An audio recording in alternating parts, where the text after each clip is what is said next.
B-body ex-Kansas Highway Patrol car. This is a good restorable example of one.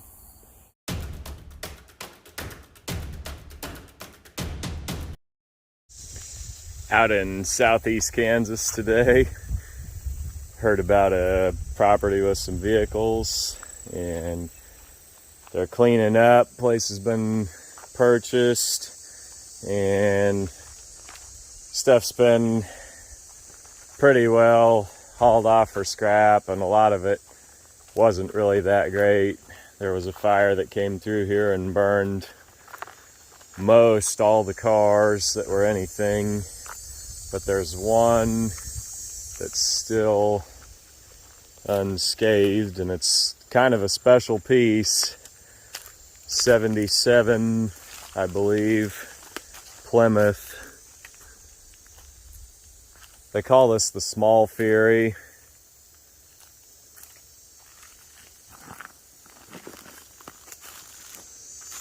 It was like a mid-size platform. This was a Kansas Highway Patrol car. Been left to rot here in the woods for a lot of decades. I'm gonna be pulling it out and take it home and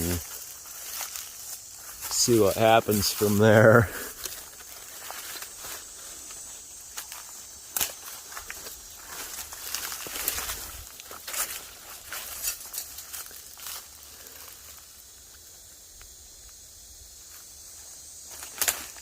'64 Impala SS next to it.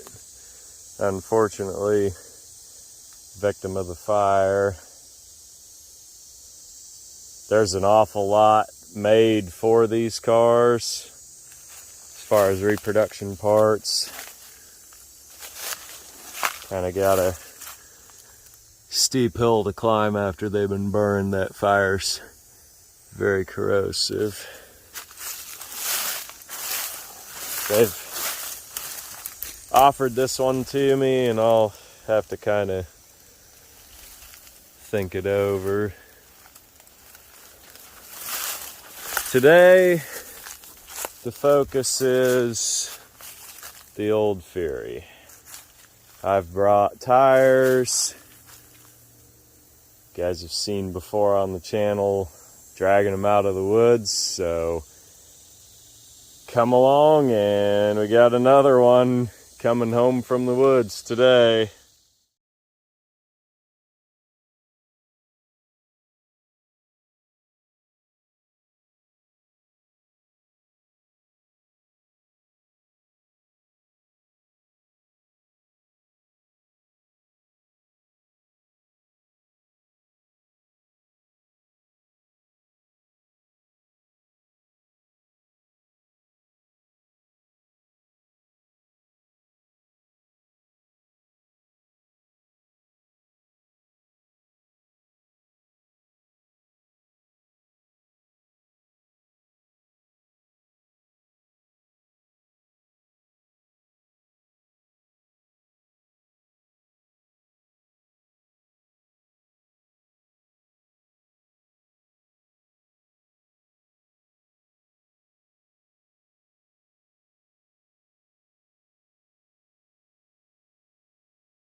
Anyone who's been around the channel very long knows I'm all about using the right tool for the job.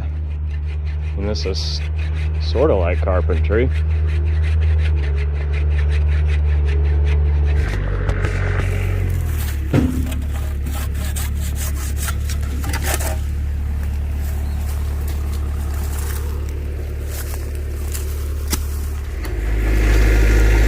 Time to line me up. Yeah. Trailer and you pull Okay. which way you want me to go. All right, pick it up a little. I got a rim under here.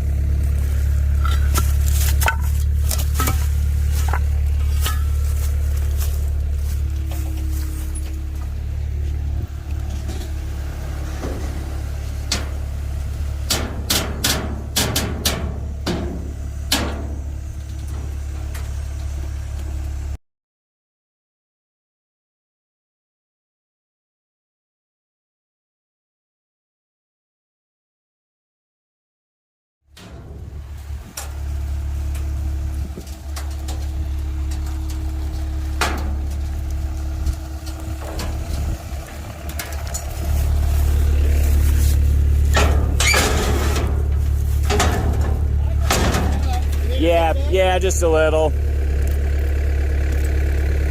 All right.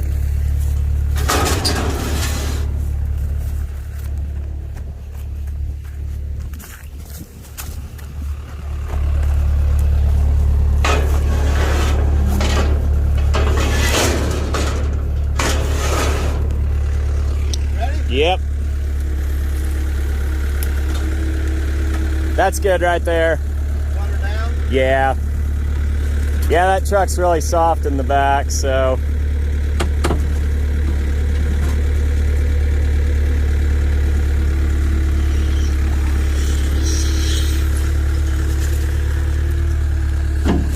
Just another empty spot in the woods where an old car used to sit. This is day 2. Got the car home. You could see in the last video there I had to call one of the neighbors to bail me out with the skid loader. And the reason for that was that the 3-jaw puller that I had for the rear brake drums was not big enough for the legs to extend over the upgrade police package brake drums that this car has. I imagine they're probably like 11-inch. So had here at home, great place for it, I know. This one, this is the Chinese legs, and then this is a shop built center section. I actually found this in a scrap bin. It was a whole disc, and so I pulled it out of the scrap bin and I made the 3 torch cuts to turn it into the legs. I saw it sitting there and got super excited to find it because I knew what it was, and cut those out. The hardest part was drilling the holes through, and it's never let me down. That Chinese puller, I wasn't even really beating on it, using it for anything extreme, and it just spit the threads out one day when I backed it off. So this is the right tool for the job. These Chrysler drums, I really like them because you can see there's good clearance over that stud for it to move past. The Chevrolets don't have that, and you just about have to cut that drum off, because as it's coming off it just binds around those threads and you just can't seem to get it to come. You see the big rat nest under there. Don't always see rats nesting under the cars, but you could see in the video there he jumped ship, as I noted. So I'll get this guy pulled off of here. Another important thing carry around when you're doing these recoveries out of the woods and stuff like this is this can. I like to have thread dies, thread taps, 1/2-inch 20, 7/16 20, and then you can buy a left-hand thread 1/2 20 if you're into the real old Mopars. And then these thick washers, occasionally you'll have to move a wheel out from a brake drum and get it where it can get better clearance. And then of course the lug nuts in there too. There's a little bit of steel wool.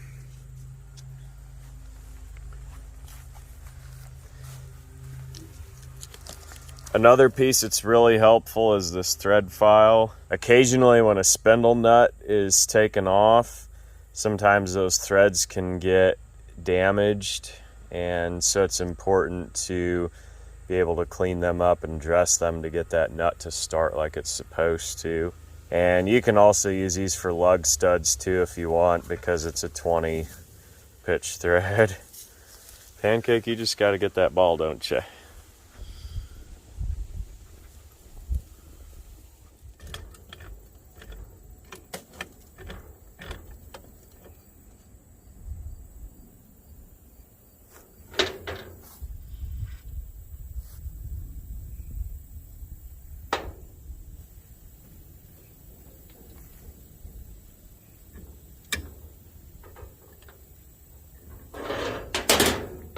when you see them start to stick like that on the nose, just put a little tension on it with the puller, and then you can heat around that nose with the torch and get that to expand, and then it'll pop.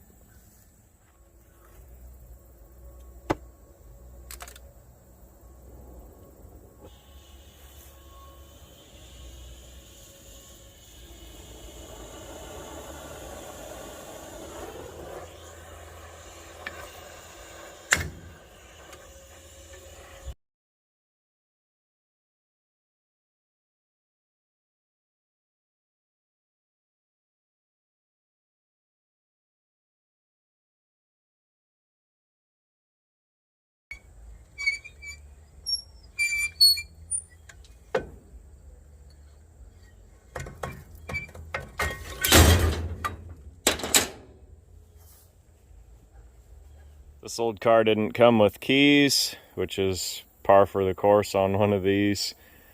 They probably were in the old trailer house that got knocked down on the property, or who knows. So either way you slice it, no keys. A new lock cylinder for this trunk is like 20 bucks for a universal. So everybody knows here on the channel I'm not all about ham-fisted destruction, but for a $20 part, that's just the way it is.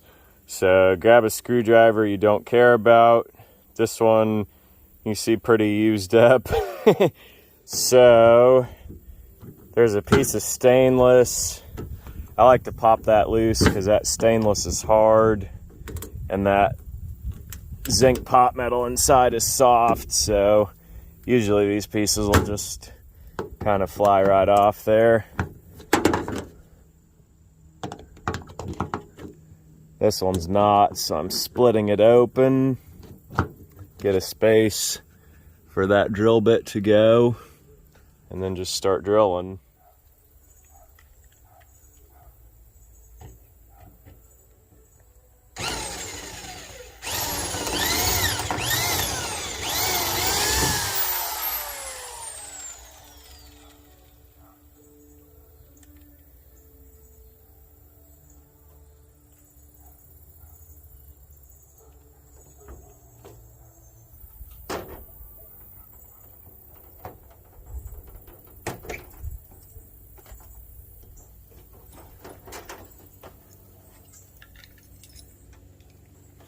So here's the big reveal. Yay, spare transmission. Ba-dum-bump. So they were either planning to put this in and never got to it, or this is an old one that they took out. Overall, the trunk area is in really pretty good shape. Don't see any evidence of rust out in the trunk pan. However, on the weather seal edge, you can see there's some pen holes and some crumbs and some rust starting there. Pretty good up the driver's side. Just got a little kind of starting to get flaky there in the passenger corner, and then on the trunklet itself there is rust through.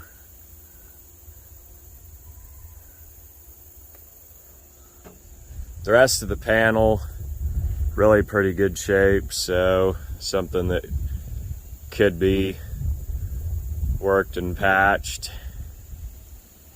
Next task is to take the ignition lock cylinder out to be able to steer the car and move the shifter out of park. So first step, horn pad, 2 Phillips screws on the back. Next step, steering wheel nut, 7/8, pull it off. Then from there, grab the steering wheel puller, find the correct thread of bolts, set it up, pop the wheel off. Twist it down, pop the wheel off. Then you'll see the Phillips screws in there to get this barrel just held on by these screws to slide over, and then we can access the ignition switch lock. Got the snap ring out, the 3 screws out, so then it's time to just work this over. There is some flex to the wires. They come down in this little cover here, so sometimes you have to snap that off and just kind of pull on them a bit, work them out so there's just enough clearance to get this housing over that steering shaft. So you can see the little wheel here with the notches, that's the lock plate, and then you can see this little lever, that's the lock mechanism, and it's spring loaded. It hops down into those little indentions, and that's what locks the steering wheel. So in order to get it up out of the way, you can use a piece of wood. I've used little pieces of plastic. I just grabbed the nearest thing that I had, which was this auction bid card. Don't laugh. I tore the top off and I just rolled that and wadded it up and took the pick tool and just pushed it in there. Now you can see that's up out of the way. And when this is centered and held with the barrel, it will be unlocked and we'll be able to steer the car. Just really simple trick. Don't have to tear the thing all the way apart and put the lock cylinder in yet. It's hot today and I want to get this done, get the car rolled off the trailer, so that's what it takes. Pop the shifter linkage loose. This one's real easy to do because it's in a little rubber bushing. Just take a screwdriver and work that lever out of there, and then 2 clicks down to neutral. So out in my parts department, I've got wheel rims, probably 1,000 rims, all sizes, styles, brands, and fortunately found 2 police wheels for the cop car. So I'll get tires mounted up on them and be able to roll this thing off the trailer. So you can see her, there she is, rolled off at the storage lot. I do have the correct set of 4 police car wheels with roller tires and the correct set of hubcaps in the trunk. The car, really pretty complete now that I got those wheels. The one thing it does lack is that driver's door glass. It's broken. So also the same from a Dodge Coronet 73 to 78, and they made millions of these cars, so there should be not too much trouble sourcing one of those. Just walk around it a little for us here so that anybody that's interested can kind of see. You're gonna have some patches needed in the quarters. Yeah, just a little hole popping there by the wheelhouse, and then down below there. That type of stuff isn't really hard for me to patch. That's kind of what I started out doing. Got the rocker panel needing some attention. That's not a super difficult patch to do. It looks bad, but it's pretty straightforward because you just got the pinched edge at the bottom. Really pretty straight car, but there is the scrape down the doors. Those would be pretty easy to get out with a stud gun. Typical front fender heels. Hood's nice, front end's nice.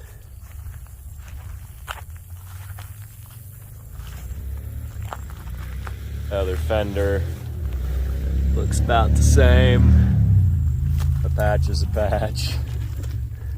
And then this rocker I didn't notice being as bad, but it does need patch just the same. Got your floor pans there. Mainly the rear, but there is a bit in that front there that needs a patch. Other side's about the same. Then lower quarter, you can see it's got some spots needing patched. That's not a super difficult patch to make. Every lower body panel is going to have some compound curve to it, but English wheel probably get that done pretty well, and then just put that crease in. I could do that over a block of wood probably and get it where it needs to be.